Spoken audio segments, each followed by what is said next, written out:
Bueno, el segundo de nuestros invitados es José Luis Moreno Garballo. Él es, según se define, un letrado amante de la ciencia y apasionado de los libros y colabora además con la Asociación Española de Comunicación Científica, hablando de ciencia. Pertenece a la Asociación Empiria, que viene también de la Universidad de Málaga, de la cual conozco bastante. Y bueno, referente al documental que ha comentado Carlos, pues os recomiendo que visitéis www.rarasperonoinvisibles.com. Ahí tenéis podéis ver el documental de forma gratuita y podéis ver también la plataforma de información sobre investigación de enfermedades raras que estamos realizando, de la cual, José Luis, me debes un artículo, lo sabes. Bien, buenos días, muchas gracias. Efectivamente, yo... A ver...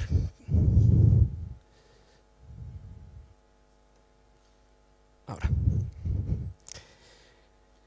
Yo me defino como raro, yo también soy raro, y en este sentido no me voy a referir a que sea un abogado que pretende llegar a ser algún día un buen divulgador científico, algo ya bastante raro de por sí.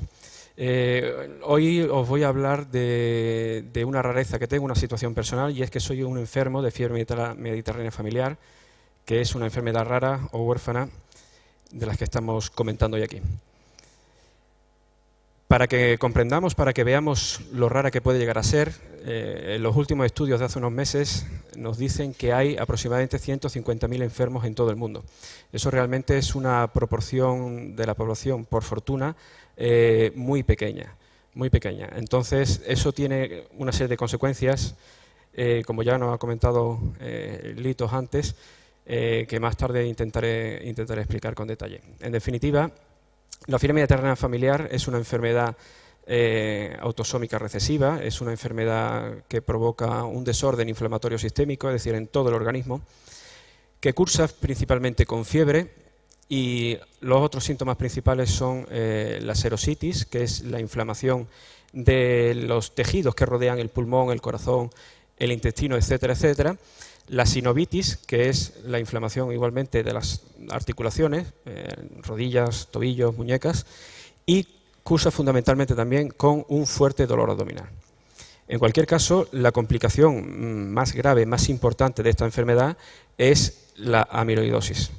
La amiloidosis, como también nos ha comentado antes Litos, consiste en la agregación de amiloide, la proteína amiloide, en determinados órganos, ya sea el pulmón, el corazón, el riñón, etcétera, etcétera, que lo que provoca, que lo que hace a la larga es que ese órgano pierda su función progresivamente y en los casos más graves, más complicados, puede llevar a la muerte del paciente. Bien, el apellido Mediterránea tiene que ver con la población principal a la que afecta. En este caso estamos hablando de los grupos étnicos que han vivido o viven en el litoral mediterráneo, principalmente son los armenios, los turcos, los judíos y los árabes. Del mismo modo, el otro apellido, el otro calificativo de familiar, tiene que ver con la forma de herencia. La forma de la que se hereda es, como he dicho antes, de forma autosómica recesiva, lo que significa que es necesario que la mutación que la provoca esté presente en las dos copias del material genético que tenemos cada uno de nosotros. En este sentido, mis padres, ambos son portadores de la enfermedad, cada uno de ellos tiene una copia del gen mutado, son portadores, la pueden transmitir, pero no la padecen, es decir, no manifiestan síntomas. Esta es la distribución en proporción de las posibilidades que hay con la descendencia. Es posible que mis hermanos, tengo dos hermanos más, no estén afectados en absoluto, o que sean portadores también, pero no la manifiesten. En cualquier caso, este soy yo. Gracias a la recombinación genética se vinieron a juntar las dos copias malas en mí. Bien, hemos dicho antes que he explicado brevemente cuáles son los principales síntomas. La fiebre es en algunos casos el único síntoma en muchos de los pacientes, puede llegar a picos de 38 o 40 grados, pero en realidad la mayoría sufren de dolor abdominal. Una crisis de dolor abdominal muy fuerte, focalizada, en mi caso concreto empieza en la fosa ilíaca derecha y que se va expandiendo con el paso de las horas hasta cubrir todo el abdomen. Este tipo de dolor es punzante, es un dolor muy molesto, pero en cualquier caso no deja de ser más problemático porque, como decimos, es una crisis autolimitada y desaparece normalmente en 24 o 72 horas. La artritis es otro de los síntomas principales de los que nos encontramos, es decir, el dolor en las articulaciones, que fundamentalmente se manifiestan en las rodillas y en las muñecas. También tenemos que decir que afecta sobre todo esta enfermedad más a los hombres que a las mujeres en una proporción que va entre 2:1 o 3:1. Pero sin embargo, el principal, para mí personalmente, el principal incordio, digámoslo así, es este síntoma, es la pleuritis. La pleuritis es un dolor agudo en el pecho que cursa con fiebre también. Dura aproximadamente 24 o 48 horas y se suele dar, en mi caso al menos, cuando finaliza el dolor abdominal. Por lo tanto, hay ocasiones en las que estoy malo continuamente.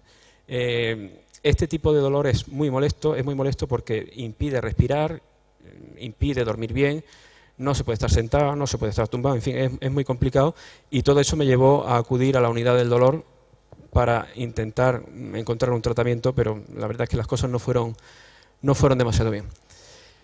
En definitiva, esos eran los síntomas, pero la investigación médica en este campo es bastante importante y bastante activa, y en este sentido, desde hace unas décadas se consiguió identificar el gen responsable. Este gen responsable se ha llamado MEFV, de Mediterranean Fever, se encuentra en el brazo corto del cromosoma 16, y está compuesto por 10 axones.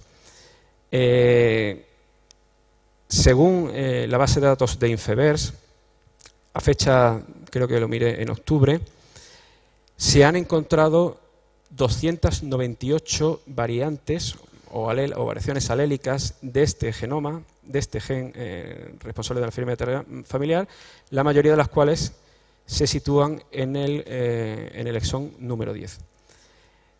Es cierto que la investigación avanza continuamente y avanza tanto que se ha llegado a darse en algunos casos comprobaciones sorpresivas porque algunos pacientes muestran síntomas pero no teniendo las dos copias del gen mutado, es decir, no en homocigosis, sino en heterocigosis. Esto está siendo objeto de estudio porque evidentemente es importante porque hasta ahora el análisis genético que descartaba o incluía la enfermedad partía de la base de la homocigosis. Pero bueno, eso también lo comentaremos más adelante. En definitiva, para comprender cómo funciona esta enfermedad, decir que el gen MEFV lo que hace es codificar para una proteína que se llama pirina o marenostrina, que está compuesta por 781 nucleótidos y que su función principal se centra o se encuentra en el interior de la célula. Esta molécula lo que se dedica es a controlar la inflamación. Este control de la inflamación, podemos decir que uno de los principales mecanismos que tiene el cuerpo cuando sufre una agresión externa es precisamente la inflamación. La inflamación parte de un complejo proteínico intracelular que se llama inflamosoma y el descontrol o la desregulación de este inflamosoma se ha considerado como el principal origen o el principal problema de la enfermedad. Cuando hay un ataque externo, un ataque nocivo de agentes microbianos, bacterianos en el organismo, se desencadena en primer lugar la liberación de una proteína que se llama la C5A. Esta proteína tiene una función muy concreta que es la de decirle a los neutrófilos, que son en definitiva los que están encargados de hacer frente, luchar, combatir con la infección, decirles id a este lugar y defender el organismo. Los neutrófilos, además de ser quienes luchan contra la infección, incluyendo literalmente el agente infeccioso, tienen una participación fundamental en la inflamación, porque ellos la causan y cuando el problema ha desaparecido, hacen que la inflamación desaparezca también.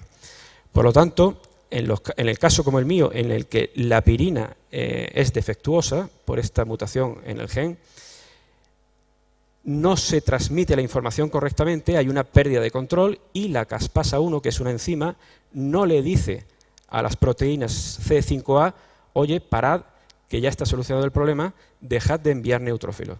¿Qué sucede? Pues entramos en una espiral ascendente, descontrolada, que lo que lleva en definitiva es a una inflamación descontrolada en todo el organismo, y ese es el ataque de fiebre inmunitaria enfermera. Pero bueno, desde hace unas décadas, concretamente en 1972, tenemos un medicamento, hasta hace muy poco el único medicamento, que es la colchicina. La colchicina se toma en función de las crisis o de la situación del paciente, se toma una vez al día o 2 veces al día en función de los gramos, y esta colchicina lo que hace es controla la inflamación a través de la microtubulina. Ahora más tarde lo explicaremos también. Pero hay un pero como siempre. Se ha descubierto que el 60% de los pacientes que toman colchicina diariamente, porque la colchicina hay que tomarla diariamente y es una medicación de por vida, porque no solo controla las crisis de la fiebre intravenosa, sino también que evita el que aparezca la amiloidosis, el 60% de los pacientes curan, podemos decirlo así, curan completamente y dejan de tener crisis. Un 30% presenta una mejora parcial. Esta mejora parcial puede ir desde unos dolores menos intensos o un espaciamiento de las crisis en el tiempo. Pero hay un 5 o un 10% de pacientes que no tienen respuesta o se han vuelto resistentes. ¿Esto qué significa? Significa que son pacientes que o bien no toleran la colchicina, no toleran el medicamento. Tenemos que recordar que es un medicamento muy tóxico. Como vimos en la serie House, uno de los capítulos, un paciente suyo se intoxica con colchicina.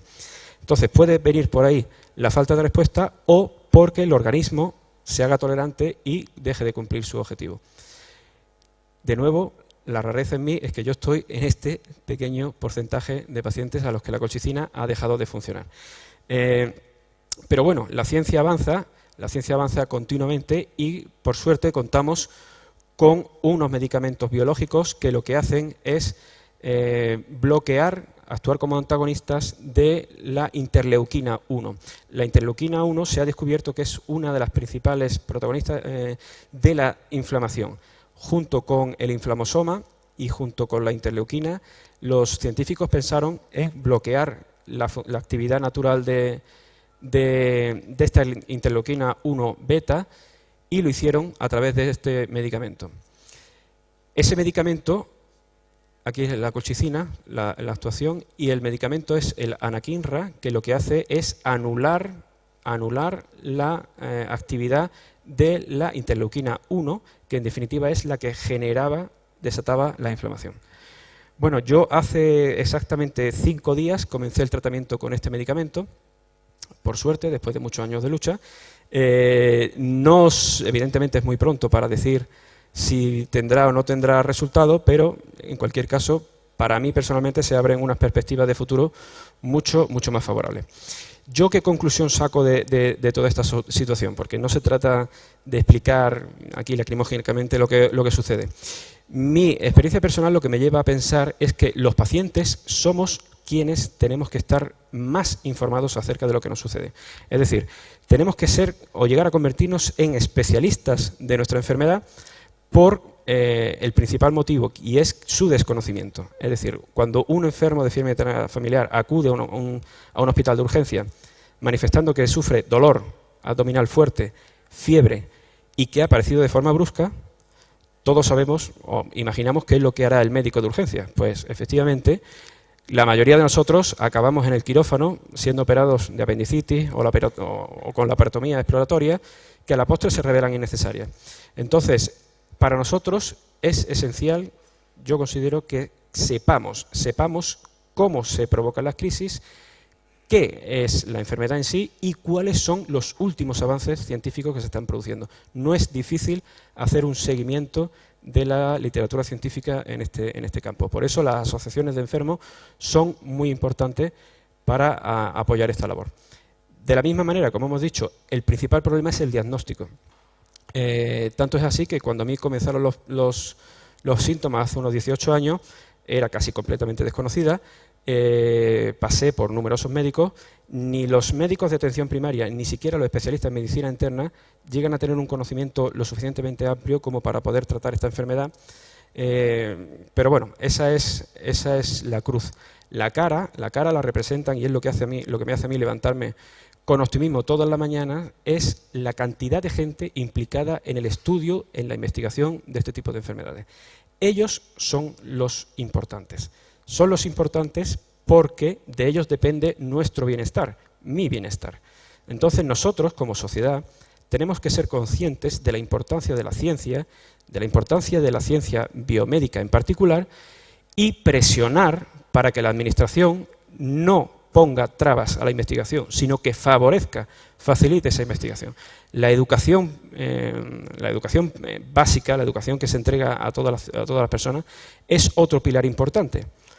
Si permitimos una educación de calidad, podremos dejar que personas con vocación en servicio a los demás, y evidentemente estos científicos, muchos de vosotros estáis aquí hoy, tienen un gran servicio de vocación a la sociedad, puedan desarrollar su trabajo con estabilidad, con rigor y sin injerencias externas. Por lo tanto, yo desde mi parte, lo único que puedo hacer, y no me cansaré de gritarlo lo más alto y claro posible, es muchas gracias a todos vosotros.